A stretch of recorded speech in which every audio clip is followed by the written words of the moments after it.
Hello friends, welcome to our YouTube channel power of education. मैं हूं कांता और आज आपके लिए लेके आई हूं संविधान की विशेषताएं। लास्ट टाइम हमने पढ़ा था संविधान कैसे बना, उसके बाद में हमने पढ़ा था कि प्रस्तावना, जो हमारे संविधान में जो प्रस्तावना थी उसमें क्या क्या चीजें थी। प्रस्तावना जो एक लेख है वो कैसा था, उसका उद्देश्य क्या था, हमने उसके बारे में पढ़ा। आज हम पढ़ेंगे कि हमारी जो संविधान है उसकी विशेषता क्या है, हमारा संविधान कैसा है। तो हम स्टार्ट करते हैं कि हमारा जो संविधान है ये कहाँ से लिया गया। अन्य जो देश थे, अन्य देशों के जो संविधान से उन सबको देखने के बाद हमने क्या किया था, अपने संविधान का निर्माण किया था। तो हमारा जो संविधान है उसका निर्माण कब होता है, 1949 में। हमारा जो संविधान है ये क्या है, 1949 में अपनाया जाता है और 26 जनवरी 1950 को लागू किया जाता है। 26 जनवरी को हम किस रूप में मनाते हैं, गणतंत्र दिवस के रूप में मनाते हैं, क्योंकि उस दिन क्या हुआ, हमारा संविधान जो है वो लागू हुआ था। और जो संविधान की जो सभा की अंतिम बैठक थी वो कब हुई थी, 24 जनवरी 1950 को। 24 जनवरी 1950 को और क्या हुआ था, जो हमारा राष्ट्रगान है, राष्ट्रगान, राष्ट्रगीत, राष्ट्रगान, राष्ट्रगीत और राष्ट्रपति, इन तीनों का जो विश्लेषण है वो कहाँ पे है हमारा, कब हुआ था, 24 जनवरी 1950 को। हमारा राष्ट्रगान, राष्ट्रगीत और राष्ट्रपति, इन तीनों चीजों को अपनाया गया था 24 जनवरी 1950 को। संविधान को लागू करने से पहले, जस्ट 2 दिन पहले ये बैठक होती है। हमारा जो संविधान है वो 1949 में अपनाया गया था, पर उसमें क्या है, कुछ इसके जो वास्तविक लक्षण थे उसमें क्या है, महत्वपूर्ण परिवर्तन हुए थे। महत्वपूर्ण परिवर्तन कब हुए थे, जब हमारा संविधान लागू हो गया, उसमें क्या है, महत्वपूर्ण जो है परिवर्तन होते हैं अपनाने के बाद में। 1949 को अपनाया, फिर इसमें क्या, ये बैठकें हुई, फिर इनको क्या किया गया, संशोधन किया गया था। तो कौन कौन से संशोधन है जो सबसे ज्यादा इंपॉर्टेंट थे हमारे, 7वें, 42वें, 44वें, 73वें, 74वें, 97वें और 101वें संशोधन। ये क्या थे हमारे, विशेष रूप से इन संशोधनों को किया गया था। किसमें, हमारे संविधान में। संविधान में सबसे बड़े परिवर्तन किस संशोधन के थ्रू हुए थे, हमारे 42वें संशोधन के थ्रू। और 42वां संशोधन अधिनियम कब हुआ था हमारा, 1976 में। 42वां संविधान संशोधन हमारा 1976 में हुआ था। इसको क्या बोला गया है, मिनी कॉन्स्टिट्यूशन। मिनी कॉन्स्टिट्यूशन इसे कहा गया है। फिर जब केशवानंद भारती बनाम केरल का जो मामला आया था, केशवानंद भारती वर्सेस केरल का एक मामला आया है, एक केस आया था 1973 में। तो उसमें सुप्रीम कोर्ट क्या कहता है, सर्वोच्च न्यायालय ने एक व्यवस्था दी थी कि अनुच्छेद 368 के तहत, कौन से अनुच्छेद, 368 के तहत संसद को जो भी संवैधानिक शक्तियां मिली हैं, संसद को जो भी संवैधानिक शक्तियां मिली हैं उनसे क्या है, वो इसके जो मूल ढांचा है उसमें बदलाव नहीं करेगा। संविधान के मूल ढांचे में वो बदलाव नहीं कर सकता, उसमें बदलाव करने की अनुमति नहीं देता है। सुप्रीम कोर्ट कहता है कि जो संसद के पास जो संवैधानिक शक्ति है उससे वो क्या है, हमारे जो संविधान का जो मूल ढांचा है वो नहीं बदल सकता, लेकिन इसमें क्या है, संशोधन जरूर किया जा सकता है। तो होपफुली आप सभी को यहाँ तक समझ में आया होगा। तो नेक्स्ट अब हम पढ़ेंगे कि हमारा संविधान कैसा संविधान है। संविधान की जो विशेषता है वो हम स्टार्ट करते हैं। हमारा संविधान कैसा संविधान है, सबसे लंबा और लिखित संविधान है। हमारा संविधान कैसा है, सबसे लंबा है। दूसरे देशों के संविधान से क्या है, लंबा संविधान है हमारा, और क्या है, लिखित रूप में है ये। 1949 को जब हमारा संविधान अपनाया गया था तो इसमें क्या थी, एक तो प्रस्तावना थी, एक प्रस्तावना थी, 395 अनुच्छेद थे, एक प्रस्तावना, 395 अनुच्छेद, अनुच्छेद कितने थे हमारे, 395। सूचियां हमारी कितनी थी, सूचियां हमारी, अनुसूचियां जो थी वो हमारी कितनी थी, 8। कितनी अनुसूचियां थी, 8 अनुसूचियां थी। भाग कितने थे हमारे, 8 अनुसूचियां, भाग हमारे 22 थे। 1949 में हमारे संविधान में एक प्रस्तावना, 395 अनुच्छेद, अनुच्छेद कितने, 395। भाग जो अनुच्छेद 395 थे इनको कितने भागों में बांटा गया था, 22 भागों में। कितने भागों में बांटा गया, 22 में। और अनुसूचियां कितनी थी हमारी, 8 थी। लेकिन उसके बाद में क्या होता है, सन 2019 में हमारे जो संशोधन होते हैं, संशोधन में इसके जो भाग हैं वो क्या बन जाते हैं, कै ख से स्टार्ट होते हैं हमारे भाग इसके। तो इसमें क्या रह जाता है, सन 2019 में हमारे जो प्रस्तावना है एक है, अनुच्छेद कितने हो गए, 470। प्रस्तावना हमारी एक ही रही, जो पहले थी वही रही, पर हमारे अनुच्छेद कितने हो गए, 470। पहले कितने थे, 395, फिर हुए 470। 470 अनुच्छेद कब हुए हमारे, 2019 का जो डाटा है उसमें। भाग कितने हुए, पहले 22 थे और अब कितने हुए, 25 भाग। 22 से कितने भाग हो गए, 25। अनुसूचियां 8 से कितनी हो गई, 12। पहले 8 थी, फिर क्या हो गई, 12, ये भी बढ़ गई। सन 1951 में जो संशोधन हुए थे उसमें 20 अनुच्छेद और एक भाग को हटा दिया था। जब 1951-52 में क्या होता है, संशोधन होता है हमारे संविधान का, तो उसमें क्या करते हैं, वो 20 अनुच्छेद को हटा देते हैं और एक भाग को हटा देते हैं। लेकिन इसमें क्या है, करीब अब क्या है, 95 अनुच्छेद और जोड़े गए। इसमें 95 अनुच्छेद और जोड़ दिए जाते हैं। 4 भाग, 4 भाग कौन से जोड़े गए थे, 4 क, 9 क, 9 ख और 14 क, ये 4 भाग जोड़े गए थे और 4 अनुसूचियां जोड़ी गई थी। पहले 8 थी, अब कितनी हो गई, 12। 9, 10, 11 और 12, 4 हमारी अनुसूचियां जोड़ी गई है। जो हमारा जो संविधान है, ऐसा संविधान किसी भी देश का नहीं है, क्योंकि विश्व के अंदर किसी भी संविधान में इतने अनुच्छेद और इतनी अनुसूचियां नहीं है। ये सिर्फ हमारे ही संविधान में है। हमारा जो इंडियन का कॉन्स्टिट्यूशन है, इंडियन कॉन्स्टिट्यूशन, सिर्फ उसी में क्या है, इतने अनुच्छेद और इतनी अनुसूचियां हैं, बाकी किसी में नहीं है।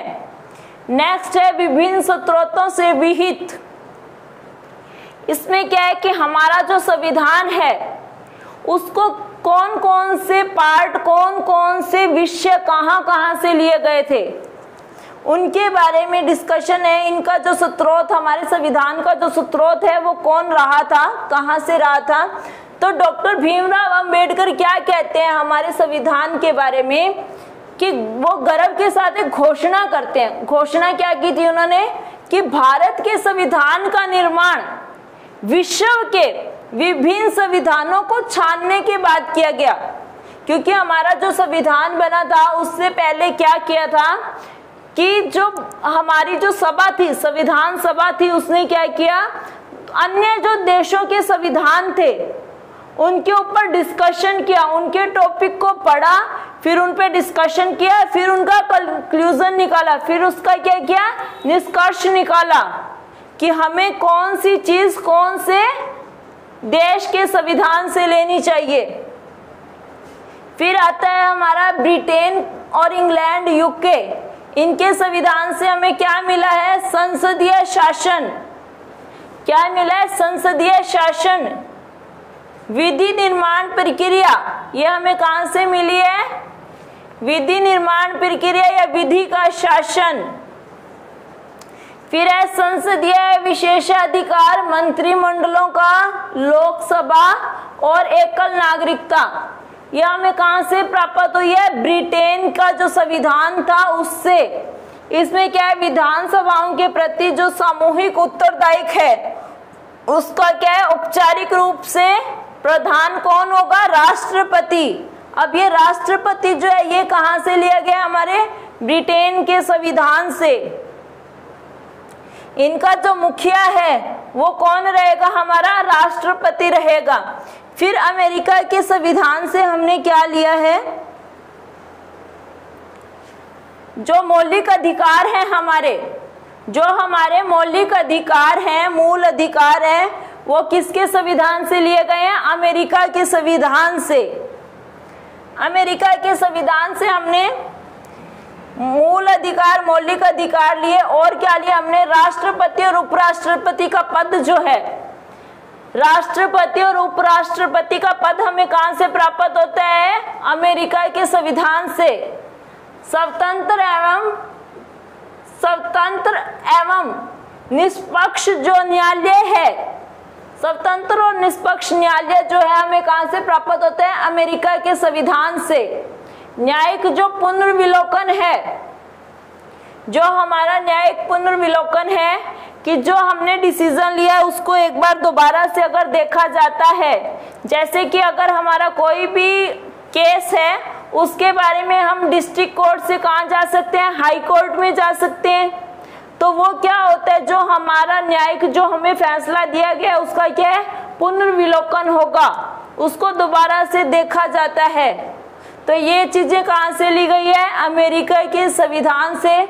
फिर सर्वोच्च न्यायालय का गठन एवं शक्तियां, सर्वोच्च न्यायालय का गठन और उसकी शक्तियां, ये भी कहां से ली गई है? अमेरिका के संविधान से। फिर क्या है? संविधान की सर्वोच्चता, कि संविधान ही हमारा क्या है? सर्वोपरि है। ये कहां से लिया गया? अमेरिका के संविधान से। फिर महाभियोग की प्रक्रिया, अगर कोई भी ऐसा सिस्टम हो जाए, ऐसा संकट आ जाए देश के ऊपर, बाहरी आक्रमण का या किसी टाइप का, तो उसमें क्या है? महाभियोग की प्रक्रिया चालू होती है। तो उसमें क्या है?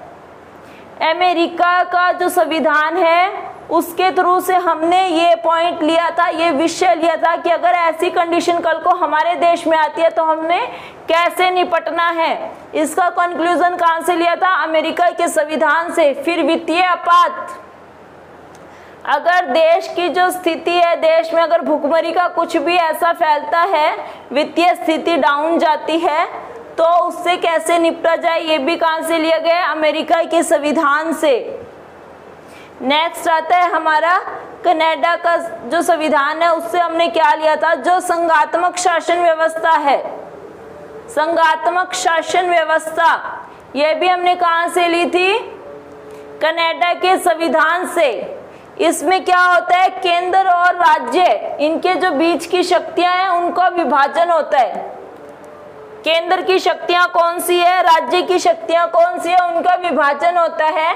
इसमें क्या होती है? दो होती है, एक तो होती है संघ सूची, दूसरा होता है राज्य सूची। संघ सूची और राज्य सूची ये हमें कहां से प्राप्त होती है? कनाडा के संविधान से प्राप्त हुई है। आयरलैंड का जो संविधान है उससे हमें क्या प्राप्त होता है? नीति निर्देशक तत्व। नीति निर्देशक तत्व हमें कहां से प्राप्त होते हैं? आयरलैंड के संविधान से। नीति निर्देशक का मतलब क्या होता है? कि यहाँ स्त्री और पुरुष दोनों को क्या है? समान अधिकार प्राप्त होते हैं। स्त्री और पुरुष को दोनों को समान अधिकार प्राप्त होते हैं। ये होता है नीति निर्देशक तत्व, जिसमें दोनों को काम करने का बराबर हक है। ऐसा नहीं है कि ओनली किसी डिपार्टमेंट में ओनली जेंट्स ही काम करेंगे, लेडीज काम नहीं करेंगी। उन्हें भी बराबर का हक है, वो भी काम कर सकती हैं। तो ये है नीति निर्देशक तत्व। राष्ट्रपति के जो चुनाव की प्रक्रिया है, राष्ट्रपति का जो चुनाव है उसकी जो प्रक्रिया है ये भी कहां से लिया गया है? आयरलैंड के संविधान से। राष्ट्रपति द्वारा राज्यसभा में, अब क्या है, राष्ट्रपति की चुनाव की प्रक्रिया भी आयरलैंड से होती है। फिर राष्ट्रपति जो राज्यसभा के 12 सदस्य होते हैं उनको क्या कर सकता है? मनोनयन कर सकता है, उनको मनोनीत कर सकता है, उनको चुनाव कर सकता है। यह शक्ति किस संविधान से मिलती है राष्ट्रपति को? आयरलैंड के संविधान से। फिर जो जर्मनी का संविधान है, जर्मनी का जो संविधान है उससे क्या प्राप्त होता है हमें? आपात उपबंध। उससे हमें प्राप्त होता है आपात उपबंध। उपबंध का मतलब आपात स्थिति का, उसके बारे में जो भी विषय है उसका जिक्र कहां से होता है? हमारा जर्मनी के संविधान से। अगर कोई आपातकालीन स्थिति पैदा होती है तो उसका जो आपात है, जो आपात एक विषय है, उपबंध है, उसका जो जिक्र है वो किस संविधान से लिया गया था? जर्मनी के। कि अगर ऐसी स्थिति आ जाए, निपटने का कहां से लिया गया? अमेरिका के संविधान से। और ऐसी स्थिति जो है आ सकती है तो ये कहां से हमें पता चलती है? जर्मनी के संविधान से। फिर है हमारा सोवियत संघ। सोवियत संघ जिसमें रूस, यूएसएसआर, तो इसमें क्या होता है हमारा? हमें क्या प्राप्त होता है? मौलिक कर्तव्य या मूल कर्तव्य। मौलिक कर्तव्य या मूल कर्तव्य हमें कहां से प्राप्त होते हैं? सोवियत संघ से। सोवियत संघ का जो संविधान है हमें वहां से प्राप्त होता है। और जो हमारी पंचवर्षीय योजनाएं होती हैं, जो हमारी पंचवर्षीय योजनाएं होती हैं वो भी हमें कहां से मिली है? सोवियत संघ के संविधान से। फिर हमें फ्रांस का जो संविधान है, फ्रांस के संविधान से हमें क्या प्राप्त होता है? गणतंत्रात्मक शासन व्यवस्था। गणतंत्रात्मक शासन व्यवस्था हमें कहां से प्राप्त होती है? फ्रांस के संविधान से। फिर नेक्स्ट है हमारा ऑस्ट्रेलिया का संविधान। ऑस्ट्रेलिया के संविधान से हमें क्या प्राप्त होती है? समवर्ती सूची।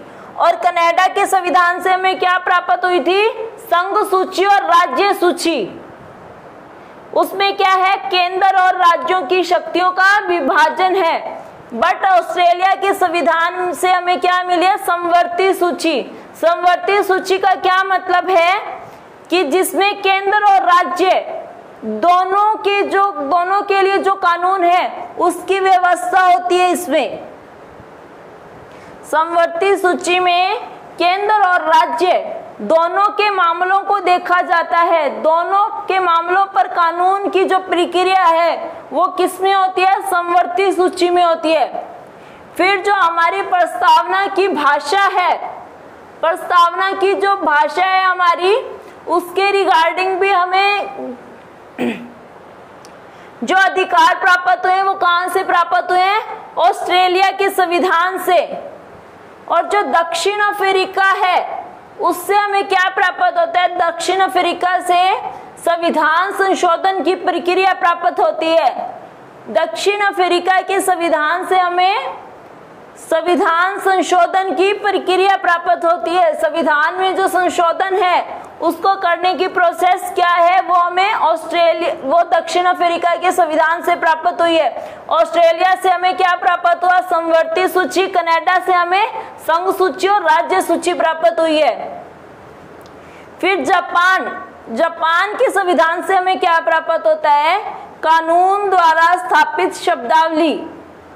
कानून के द्वारा जो भी शब्दावली होती है उसका हम कैसे यूज करते हैं? कानून की एक अपनी शब्दावली होती है, उसका निर्माण किया होता है।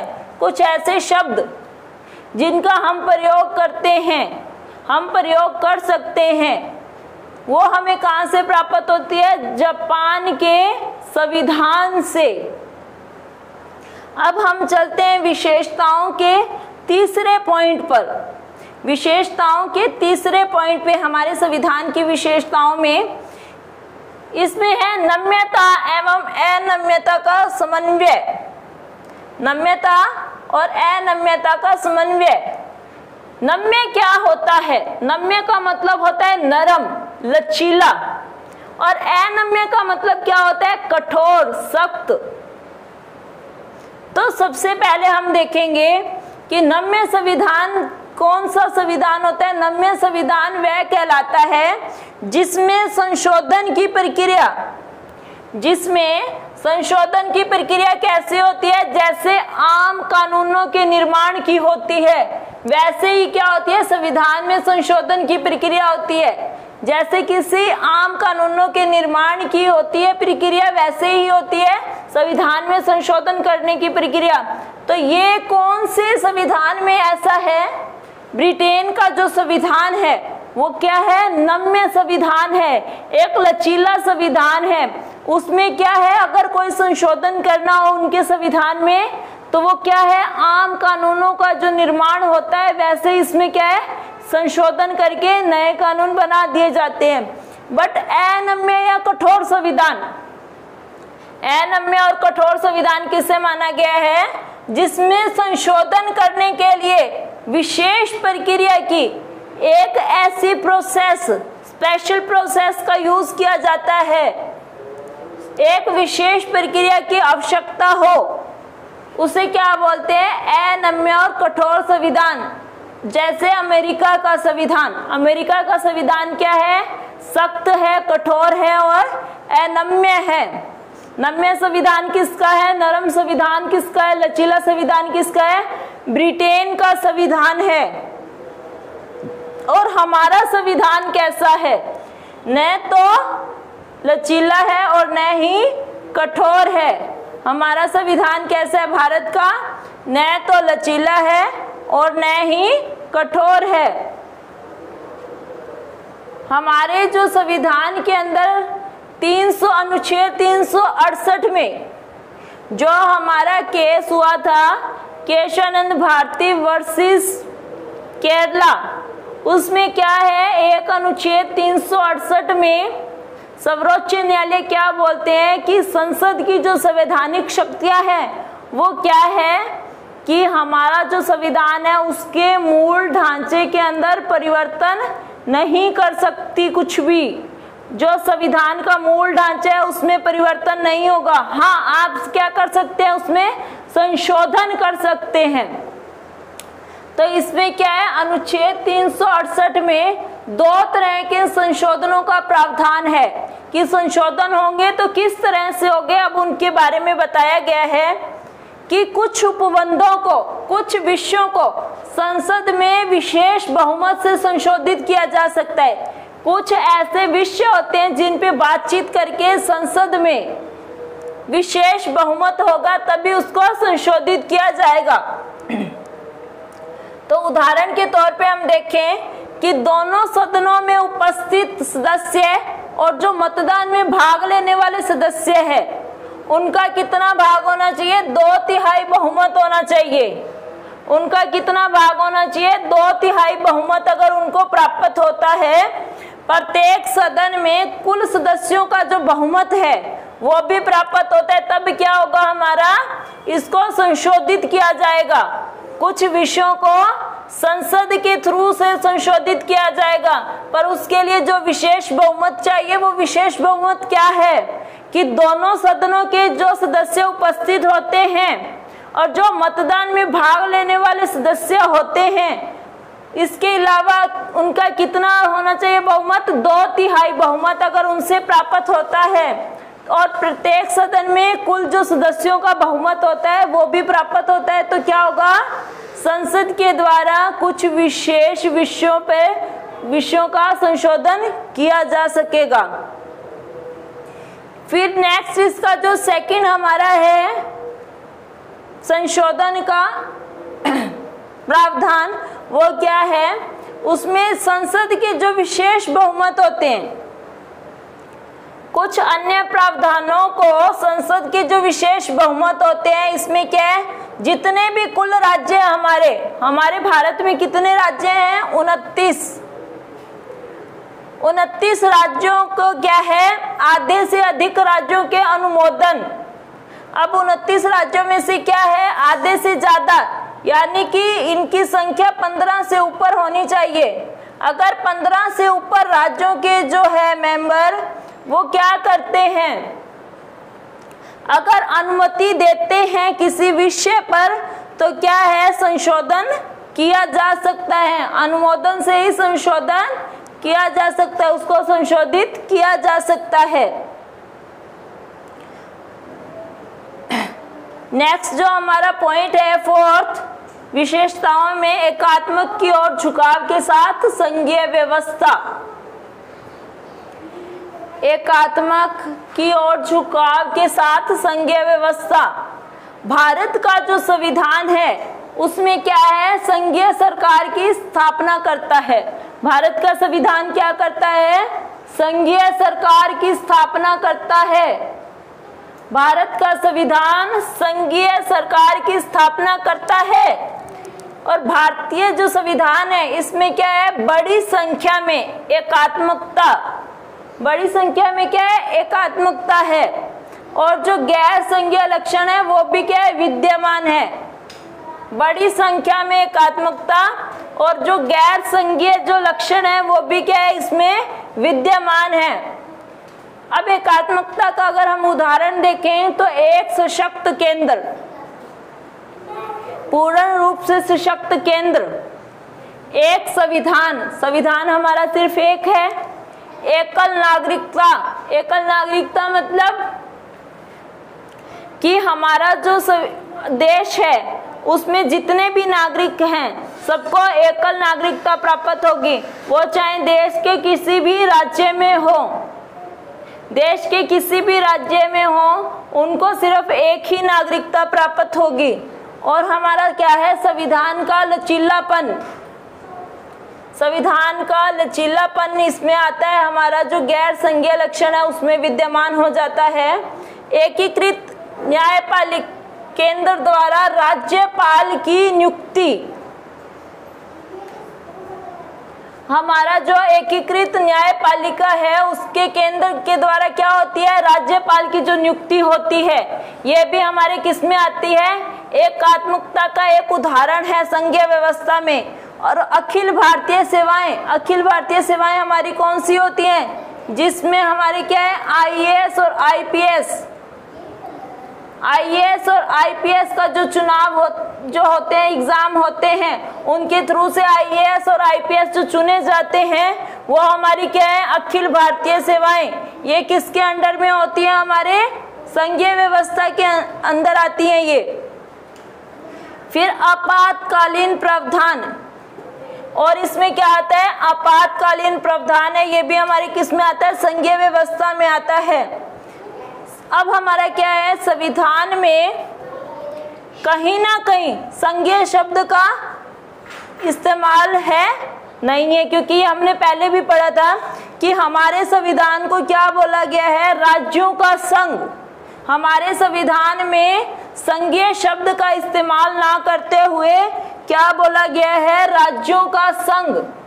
किसका उल्लेख है हमारे संविधान में, राज्यों के संघ से उल्लेख है। और कौन से अनुच्छेद में, ये अनुच्छेद 1 में, संविधान के अनुच्छेद 1 में भारत के जो संघीय व्यवस्था है उसमें संघीय शब्द को ना यूज करके क्या यूज किया गया है, राज्यों के संघ के रूप में इसको यूज किया गया है।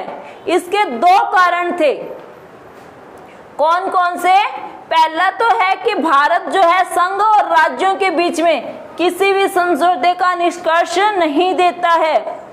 भारतीय जो संघ है वो राज्यों के बीच में जो आपस में कोई समझौते हुए हैं तो उसके ऊपर कोई भी अपना निष्कर्ष प्रदान नहीं करता। और जो दूसरा क्या था कि किसी भी राज्य को संघ से अलग होने का अधिकार नहीं है। तो उसके बाद में हम ये जानेंगे कि हमारा जो संविधान है इसको लोगों ने अपने अपने नाम दिए।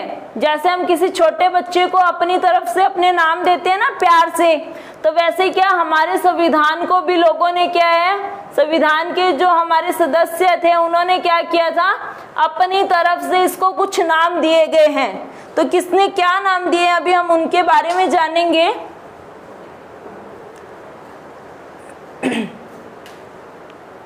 जो हमारे संविधान में एकात्मकता की भावना है, एक तो हमारे संविधान को क्या बोला गया है, एकात्मकता की भावना। हमारे संविधान को अर्थ संघ भी बोला गया है। क्या बोला गया है, अर्थ संघ। ये किसके द्वारा बोला गया था संविधान को, ये नाम किसने दिया था, के.सी. वेरे ने। के.सी. वेरे ने हमारे संविधान को क्या बोला था, अर्थ संघ। क्या नाम दिया, अर्थ संघ। फिर है बारगेनिंग फेडरलिज्म। बारगेनिंग फेडरलिज्म ये किसने बोला था हमारे संविधान को, मॉरिस जोस ने। कोऑपरेटिव फेडरलिज्म ये हमारे संविधान को किसने बोला था, कोऑपरेटिव फेडरलिज्म ये हमारे संविधान को बोला था ग्रैनविल ऑस्टिन ने। हमारे संविधान को कोऑपरेटिव फेडरलिज्म किसने बोला था, ग्रैनविल ऑस्टिन ने बोला था। फिर है federation with the centralising tendency. Federation with the centralising tendency ये किसने बोला है हमारे संविधान को, आइवर जेनिगन्स ने। आइवर जेनिगन्स ने और इनके साथ कुछ और भी सदस्य थे जिन्होंने क्या किया था, हमारे संविधान को नाम दिए थे। नेक्स्ट जो हमारा पॉइंट था विशेषता का, संविधान की विशेषता में 5th पॉइंट, सरकार का संसदीय रूप। अब जो सरकार का जो संसदीय रूप है ये हमारे जो भारत के संविधान में कहाँ से लिया गया था, ब्रिटेन के संसदीय तंत्र से। ब्रिटेन के संसदीय तंत्र को अपना के हमारा क्या है, भारत के संविधान में सरकार का संसदीय रूप लिया गया था, ब्रिटेन के संसदीय तंत्र को अपनाकर। इसमें क्या है, संसदीय जो व्यवस्था है, संसदीय व्यवस्था किसमें थी, हमारी विधायिका और कार्यपालिका, इन दोनों के मध्य में क्या करता है, ये समन्वय बनाता है। दोनों के बीच में एक चैनल की तरह काम करता है, दोनों के बीच में एक पुल के जैसा काम कर रहा है। और ये क्या करता है, संयोग का सिद्धांत भी देता है। क्या देता है, एक संयोग का सिद्धांत जो है वो भी हमारा किस पे डिपेंड है, किस पे आधारित है, हमारे संसदीय जो तंत्र हमने अपनाया था ब्रिटेन से, जो स्वतंत्रीय तंत्र हमने, संसदीय तंत्र जो हमने अपनाया था ब्रिटेन से, उसमें क्या है, एक हमारा संयोग का जो सिद्धांत है वो इस पे आधारित है। दूसरा क्या है, हमारा जो विधायिका और कार्यपालिका उन दोनों के मध्य में एक समन्वय बनाता है। और फिर क्या है, जबकि हमारी जो संसदीय प्रणाली है, हमारी जो संसदीय प्रणाली है उसको सरकार की क्या बोला गया है, वेस्टमिंस्टर के रूप में क्या किया है, उत्तरदायी सरकार और मंत्रिमंडल सरकार के नाम से भी जाना गया। किसको जाना गया है, वेस्टमिंस्टर का जो रूप है उसे उत्तरदायी और मंत्रिमंडल के सरकार के रूप में जाना गया है। संसदीय जो प्रणाली है उसमें सरकार के जो है वेस्टमिंस्टर है उसको किसके रूप में अपनाया गया है, किसके नाम से जाना गया है, उत्तरदायी सरकार और मंत्रिमंडलीय सरकार के रूप में जाना गया है, उसके नाम से जाना गया है। भारतीय जो संविधान है उसमें क्या है, जो संविधान हमारा केवल केंद्र का नहीं है, हमारा जो भारत का संविधान है वो केवल केंद्र का नहीं है, वो क्या है, राज्यों में भी संसदीय प्रणाली की स्थापना करता है। केवल केंद्र के लिए काम नहीं करता है हमारा संविधान, वो क्या करता है, हमारे जो राज्य है उनमें भी संसदीय जो प्रणाली है उसकी स्थापना करता है। अब जो भारत की संसदीय प्रणाली है उसकी विशेषताओं का जिक्र कर लेते हैं हम थोड़ा सा, क्योंकि ये क्या है, हम जितना इसको डीपली पढ़ेंगे उतना ही हमारे लिए अच्छा है। क्योंकि कोई भी कॉम्पिटिटिव एग्जाम आता है तो उसमें हमारे क्या है, थोड़े डीपली क्वेश्चन भी पूछे जाते हैं। जैसे यूपीएससी वगैरह हो गया तो उसमें हमारे क्या है डीपली क्वेश्चन पूछे जाते हैं, और हम नहीं चाहते कि आपका कोई भी क्वेश्चन ऐसा पेंडिंग रहे कि जो आप नहीं कर पाए। इसीलिए अब हम थोड़ा सा पढ़ रहे हैं हमारा जो संसदीय प्रणाली है उसके बारे में। तो संसदीय प्रणाली में क्या है, जो हमारे कार्यपालक जो होते हैं उनकी जो उपस्थिति होती है वो क्या होती है, वास्तविक होती है और नाम मात्र की भी होती है। उनकी जो उपस्थिति वो होती तो वास्तविक है पर नाम मात्र के लिए होती है। और हमारा क्या है, जो बहुमत दल होता है, जो बहुमत वाले दल होते हैं उनकी क्या होती है, सत्ता आती है, उन्हीं की सरकार बनती है। जैसे हमारी बीजेपी है, बीजेपी का बहुमत था तो हमारे क्या है, पीएम जो प्रधानमंत्री है, प्राइम मिनिस्टर बने, कौन बने, हमारे नरेंद्र मोदी जी, वो हमारे क्या है प्रधानमंत्री बने।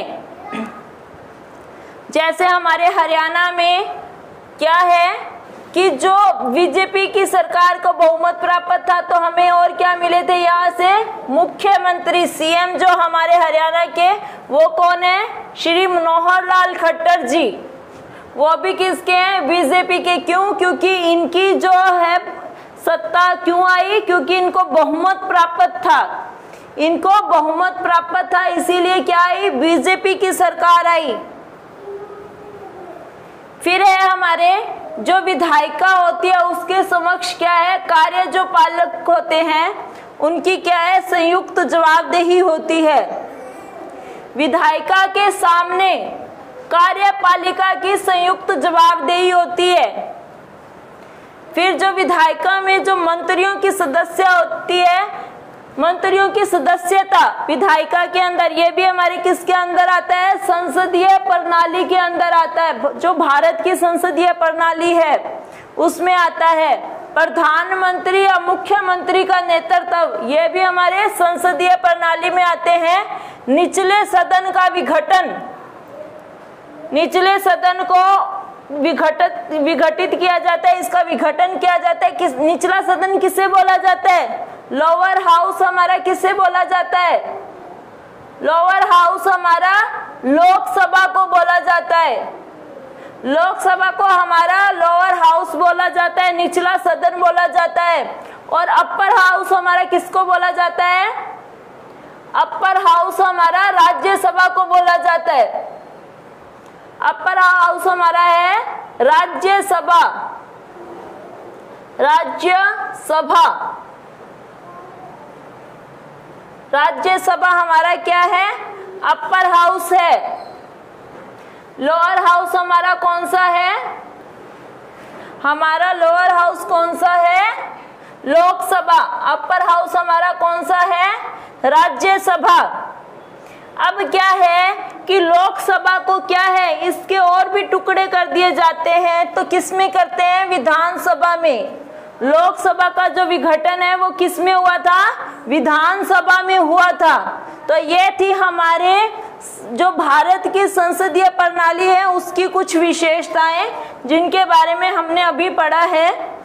नेक्स्ट जो हमारा पॉइंट है वो है संसदीय संप्रभुता एवं न्यायिक सर्वोच्चता में समन्वय।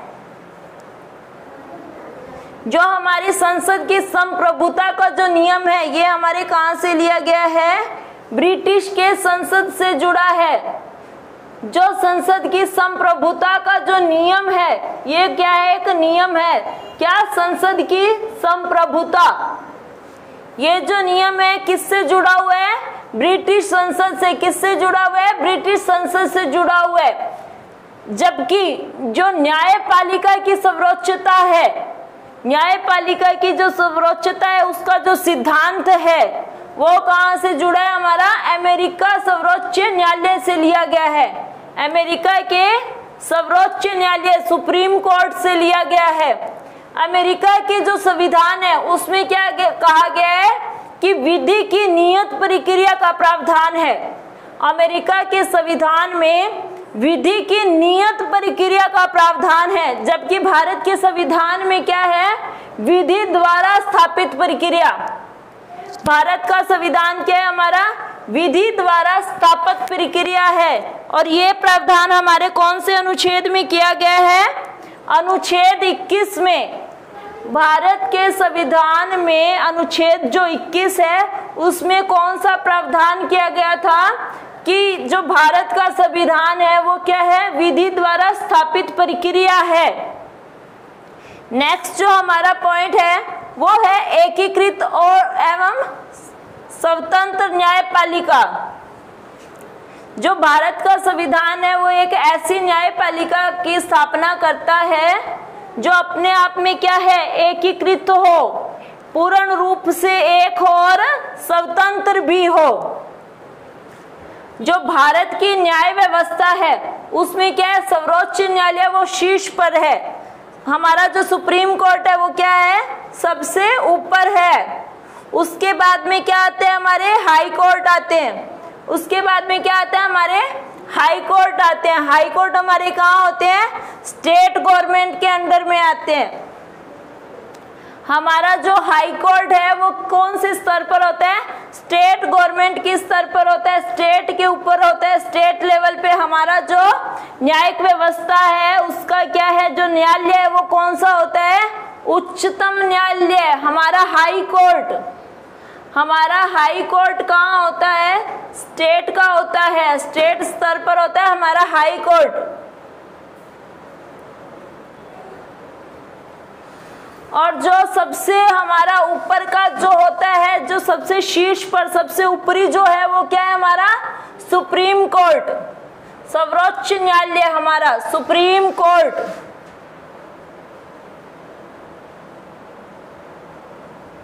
सुप्रीम कोर्ट हमारा जो है वो क्या है? भारत की न्याय व्यवस्था में सबसे ऊपरी स्तर पर है। उसके बाद में राज्य स्तर पे क्या आते हैं? हमारे हाई कोर्ट आते हैं। और राज्य स्तर के नीचे हमारे क्या आते हैं? जिला अदालत यानी कि डिस्ट्रिक्ट कोर्ट आते हैं हमारे। डिस्ट्रिक्ट कोर्ट हमारे हाई कोर्ट के अंडर में क्या आते हैं? डिस्ट्रिक्ट कोर्ट आते हैं। और डिस्ट्रिक्ट कोर्ट के नीचे हमारे कौन सी अन्य अदालतें आती है? वो क्या होती है? Session court. उनको क्या बोला जाता है? सेशन कोर्ट बोला जाता है। जो अन्य अदालतें होती हैं उन्हें सेशन कोर्ट भी बोलते हैं। फिर जो हमारे जो न्यायालय है उनका क्या होता है? एकल तंत्र होता है।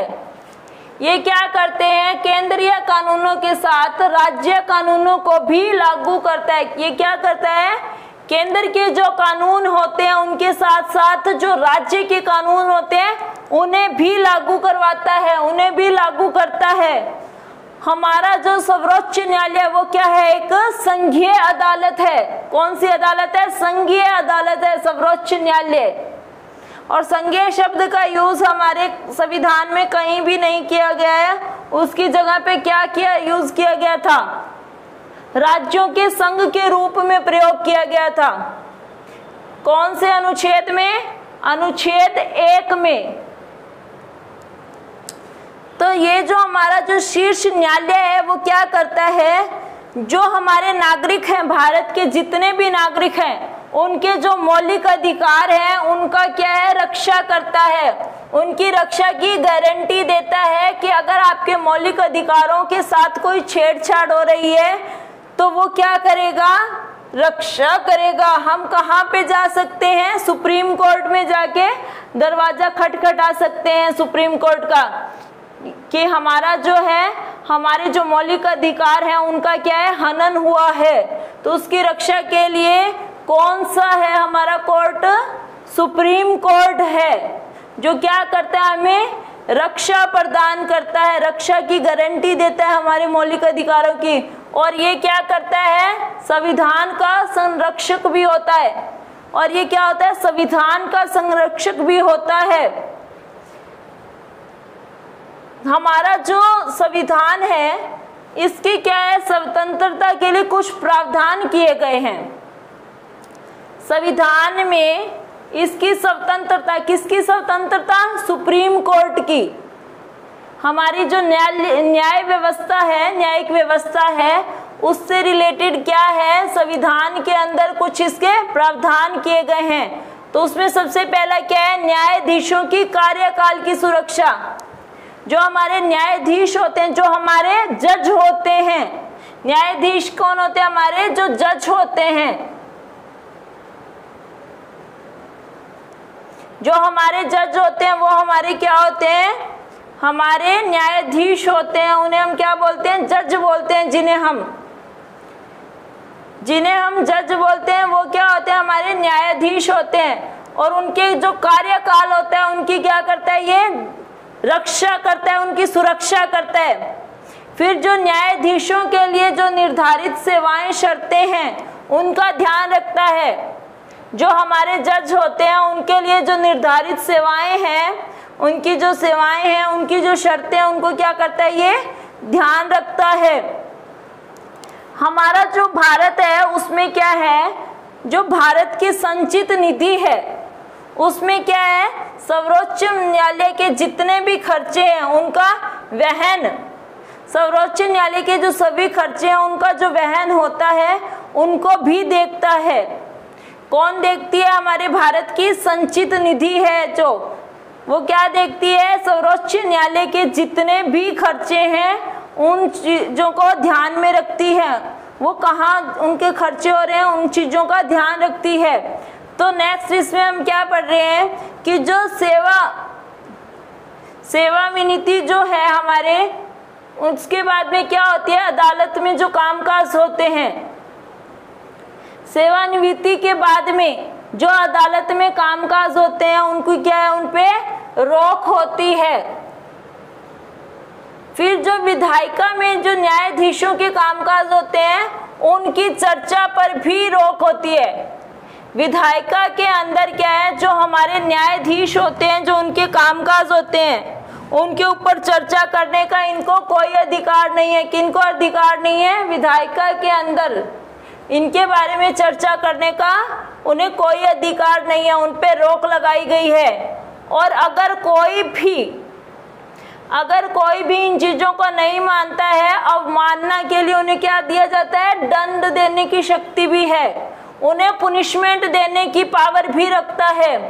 कार्यपालिका से न्यायपालिका को अलग रखना, इनका एक काम क्या है कि कार्यपालिका से न्यायपालिका को क्या है, अलग रखना है। नेक्स्ट जो हमारी विशेषता है वो हमारे क्या है, मौलिक अधिकार। हमारे मौलिक अधिकार कितने हैं, 6 हैं।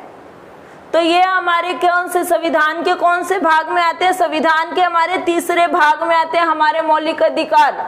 संविधान के तीसरे भाग में हमारे 6 मौलिक अधिकारों का वर्णन है। ये थोड़ा सा स्पेलिंग मिस्टेक हो जाती है हिंदी में लिखते टाइम, टाइपिंग करते टाइम, तो आप थोड़ा सा ध्यान दीजिएगा। तो समानता का जो अधिकार है, समानता का अधिकार हमारा कौन सा होता है कि सभी को अपने धर्म को अपनाने में, अपने धर्म से जुड़ने में सभी को समान अधिकार प्राप्त है। उसमें ये नहीं देखा जाता है कि कौन गरीब है, कौन अमीर है, कौन किस धर्म से है, कौन किस धर्म से है।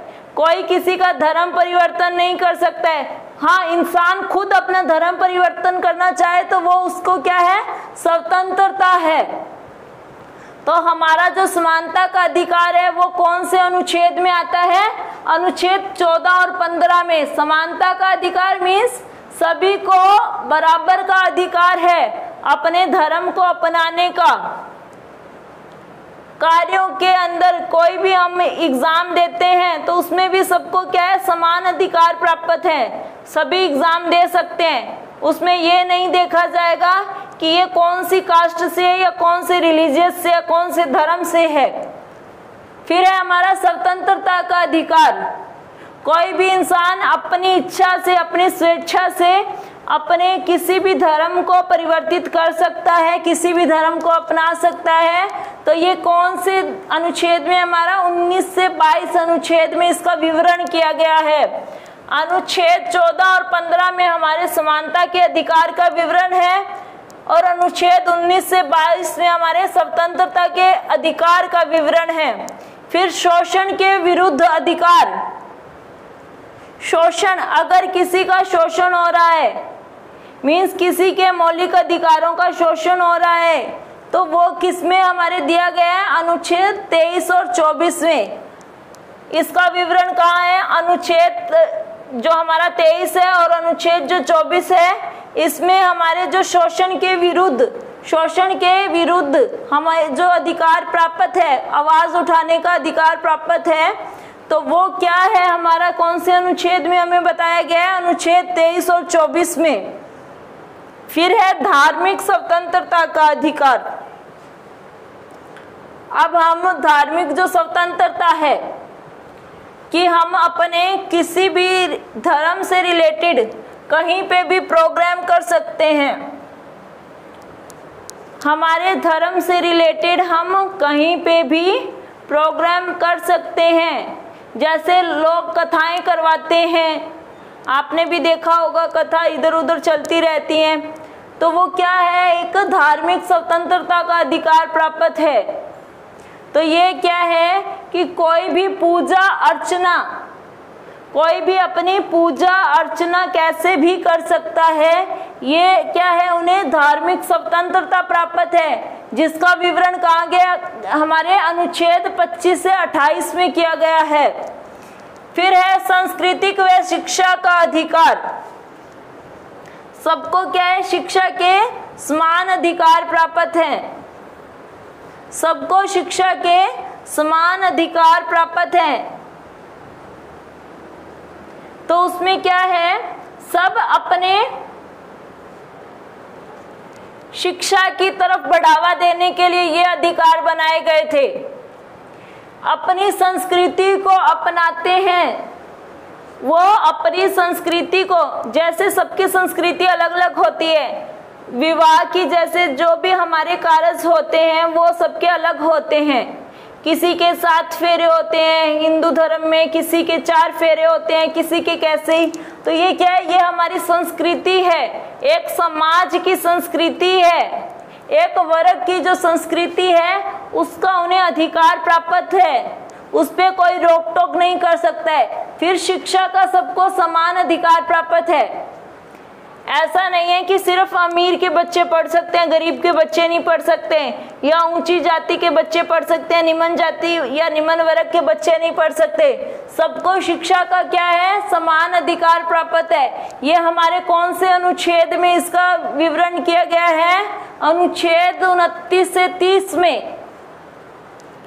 अनुच्छेद 29 से 30 में इसका विवरण किया गया है। फिर है हमारे संवैधानिक उपचारों का अधिकार। संवैधानिक उपचारों का अधिकार, जो हमें गवर्नमेंट से फैसिलिटी मिलती है, उन पे क्या है? सभी का बराबर का अधिकार है, वो फैसिलिटी सभी के लिए होगी। जैसे पहले क्या था? जन धन खाता वाली जो योजना आई थी, उस पे क्या है? कोई भी उसमें खाता खुलवा सकता था। तो वो क्या है? संवैधानिक उपचारों का अधिकार है। जैसे हमारे आयुष्मान कार्ड हैं, वो भी क्या है? हमारे किस में आता है? संवैधानिक उपचारों का जो है उन्हें अधिकार प्राप्त है। तो ये हमारे किस में है? अनुच्छेद 32 में। संवैधानिक उपचारों का अधिकार किस में आता है? हमारा अनुच्छेद 32 में। हमारे मौलिक अधिकारों का उद्देश्य क्या है? हमारे मौलिक अधिकारों का उद्देश्य क्या है? कि जो राजनीतिक लोकतंत्र है उसकी भावनाओं को क्या है? प्रोत्साहन देना है। सब में राजनीतिक जो लोकतंत्र है उसकी भावनाओं को क्या है? प्रोत्साहन देना है। ये मौलिक अधिकारों का उद्देश्य है।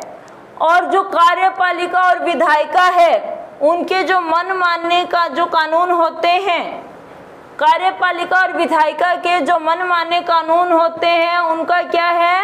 निरोधक की तरह काम करता है। उनमें जो हमारे मौलिक अधिकार है वो निरोधक के रूप में काम करता है। निरोधक मतलब हमारे ना मानने की भी जो इच्छा है उसका जो हमें अधिकार कहाँ से प्राप्त हुआ है? मौलिक अधिकारों से। क्योंकि मौलिक अधिकारों में क्या करते हैं? स्वतंत्रता प्रदान करते हैं, समानता प्रदान करते हैं। तो जिस व्यक्ति के मौलिक अधिकारों का हनन हुआ, ये हमने सुप्रीम कोर्ट के बारे में जब पढ़ा था उसमें मैंने बताया था ना कि जो मौलिक अधिकारों का, जिस व्यक्ति के मौलिक अधिकारों का हनन होगा तो वो कहाँ जा सकता है, सुप्रीम कोर्ट में जा सकता है। तो वहाँ क्या है, अपने अंदर बाजा खटखटा सकता है, उसकी शरण में जा सकता है। तो वो क्या है, हमारे जो मौलिक अधिकार हैं उनकी रक्षा करने के लिए वो क्या होते हैं, प्रतिबंध होते हैं, प्रत्यक्षीकरण होता है, बंदी प्रत्यक्षीकरण होता है अधिकारों की रक्षा के लिए। ये किस में होता है, हमारे सुप्रीम कोर्ट में होता है। जो हमारे मौलिक अधिकारों का जो हनन हुआ किसी भी व्यक्ति के, सर्वोच्च न्यायालय की वो शरण में जा सकता है। क्यों जा सकता है, क्योंकि उसमें क्या है, हमारे मौलिक अधिकारों की रक्षा करने की, हमारे मौलिक अधिकारों की सुरक्षा करने की उसमें क्या है, व्यवस्था की गई है। इसके लिए क्या है, बंदी प्रत्यक्षीकरण है।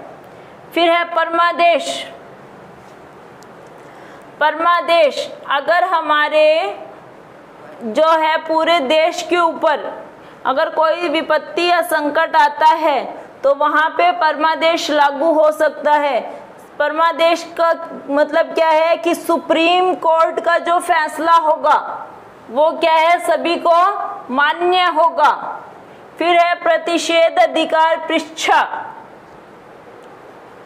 फिर उत्प्रेषण, जैसे क्या है, उत्प्रेषण क्या है, हमारे अभिलेख हो सकते हैं, रिट हो सकते हैं, वो क्या करता है, ये जारी कर सकता है। अब हम देखेंगे कि जो हमारे संसद के हैं, संसद ने क्या किया, हमारे जो मौलिक अधिकार थे उसके बारे में बताया गया था। तो मौलिक अधिकारों में क्या है कि कब कटौती हो सकती है, मौलिक अधिकारों की कटौती कब हो सकती है, कब मौलिक अधिकारों के बारे में बताया गया, कब उन्हें स्थगित किया जाएगा। तो संसद इन्हें कब जो है संविधान के संशोधन के अधिनियम के माध्यम से समाप्त कर सकती है। संसद कब इन्हें समाप्त कर सकती है, संविधान का जो संशोधन अधिनियम है उसके हिसाब से इसे, उसके माध्यम से इसे समाप्त कर सकती है और इसको कम भी कर सकती है हमारे मौलिक अधिकारों को।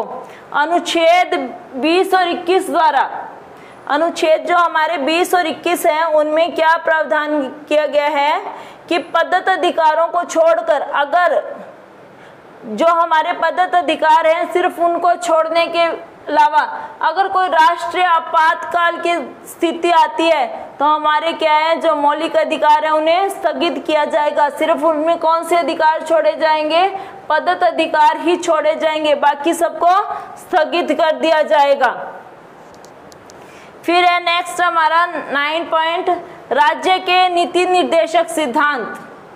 राज्य के नीति निर्देशक सिद्धांत, नीति निर्देशक सिद्धांत के बारे में बताया था, जहाँ क्या होता है, स्त्री और पुरुष दोनों को क्या है, समान अधिकार प्राप्त होता है। बट अब क्या है, हमारे जो राज्य के नीति निर्देशक सिद्धांत है उनके बारे में बताया गया है।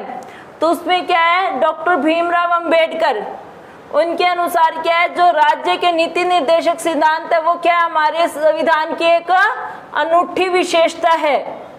राज्य के जो नीति निर्देशक सिद्धांत है ये हमारे भारतीय संविधान की क्या है, अनूठी एक विशेषता है, एक ऐसी विशेषता है जिसका उल्लेख कहाँ किया गया, हमारे संविधान के चौथे भाग में किया हुआ है।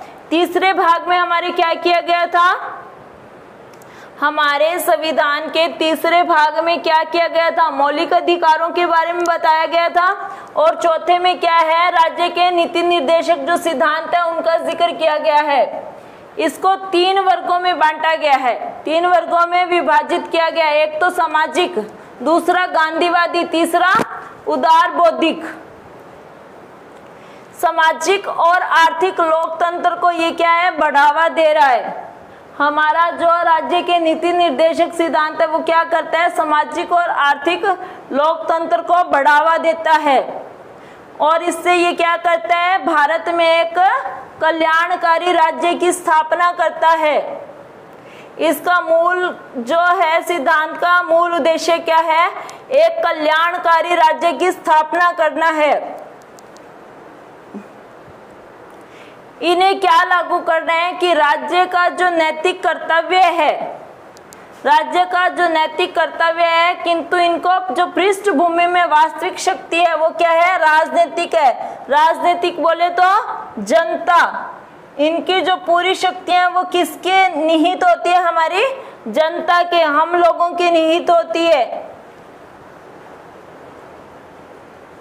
अगर हमें कहीं भी लगता है तो वहां की क्या है? सरकार गिर जाती है ना, तो वो इसी कारण से गिरती है। राज्यों के अंदर अगर कहीं पे भी हमें कोई भी एमएलए से अगर दिक्कत होती है तो क्या हो सकता है? वहां से उससे इस्तीफा दिलवाया जा सकता है, दोबारा से क्या हो सकते हैं? वहां पे वोट हो सकते हैं, विधानसभा के वोट दोबारा से भी हो सकते हैं। ऐसे ही क्या होती है? वहां की सरकार जो है वो गिर सकती है, क्योंकि ये क्या होती है? हमारी जो सरकार है वो किस पे डिपेंड होती है? बहुमत पे डिपेंड होती है। जो हमारे राज्य के नीति निर्देशक हैं उनमें एक मामला सामने आया था 1980 में। 1980 में एक मामला सामने आता है। उसमें क्या आता है कि जो मामला था वो कौन सा था? मिनर्वा मिल्स मामला एक सामने आता है। मिनर्वा मिल्स मामला एक सामने आता है। ये कब आता है? 1980 में। तो सर्वोच्च न्यायालय क्या कहता है कि भारत जो संविधान है उसकी जो नींव है वो क्या है? मौलिक अधिकार और नीतिक निर्देशक सिद्धांतों के संतुलन पर रखी गई है। सर्वोच्च न्यायालय ने क्या कहा था कि भारत के जो संविधान की नींव है वो किस पे रखी गई थी? मौलिक अधिकारों और नीति निर्देशक सिद्धांतों के संतुलन पर रखी गई थी। तो नेक्स्ट जो हमारी विशेषता आती है वो है हमारा मौलिक कर्तव्य। मौलिक कर्तव्य क्या होता है? जो हमारे जैसे इंडियन फ्लैग हो गया, राष्ट्रीय ध्वज हो गया, राष्ट्रीय गान हो गया, तो हमें क्या करना होता है? उनका सम्मान करना होता है। ये क्या होते हैं? हमारे मौलिक कर्तव्य होते हैं, मूल कर्तव्य होते हैं।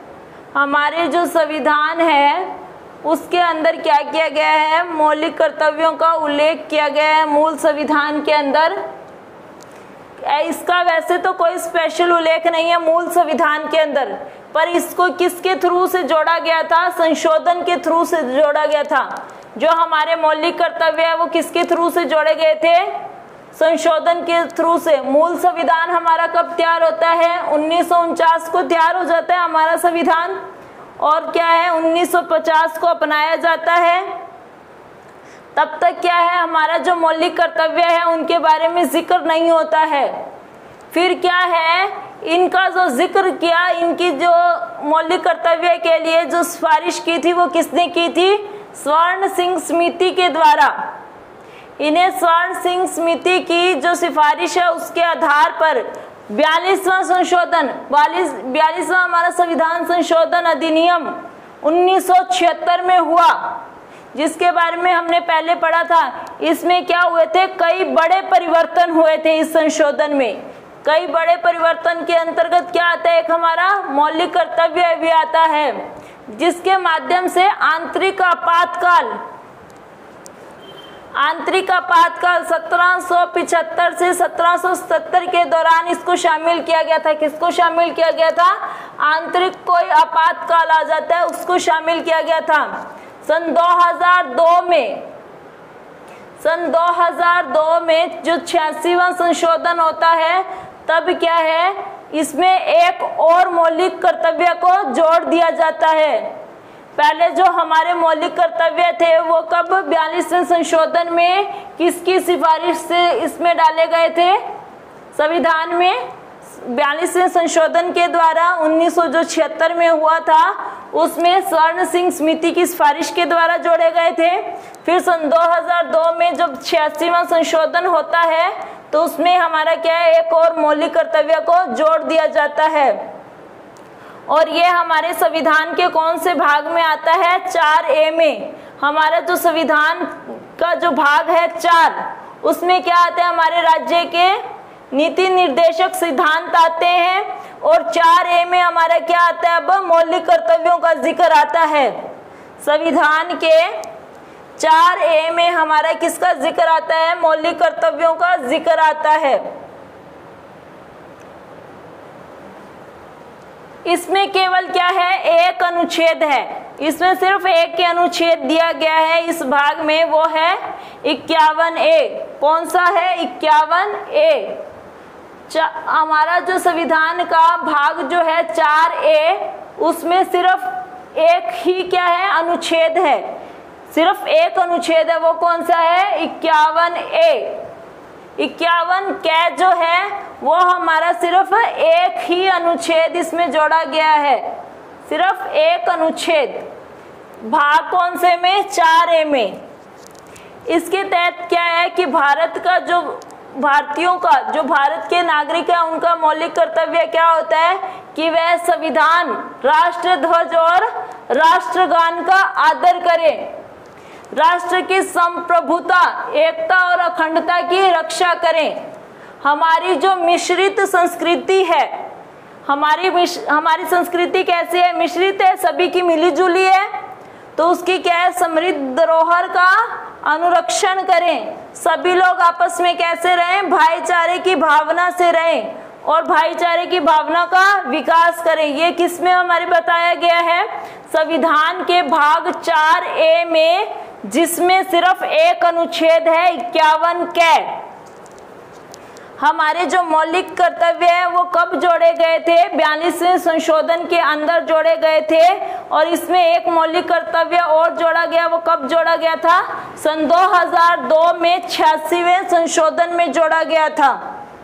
नेक्स्ट जो हमारा आता है वो है एक धर्मनिरपेक्ष राज्य। अगली जो विशेषता है वो हमारी क्या है? एक धर्मनिरपेक्ष राज्य। भारत का संविधान कैसा है? धर्मनिरपेक्ष है। उसमें ये नहीं है कि आप सभी लोग एक ही धर्म को मानोगे, कहीं पे भी इसका जिक्र नहीं है।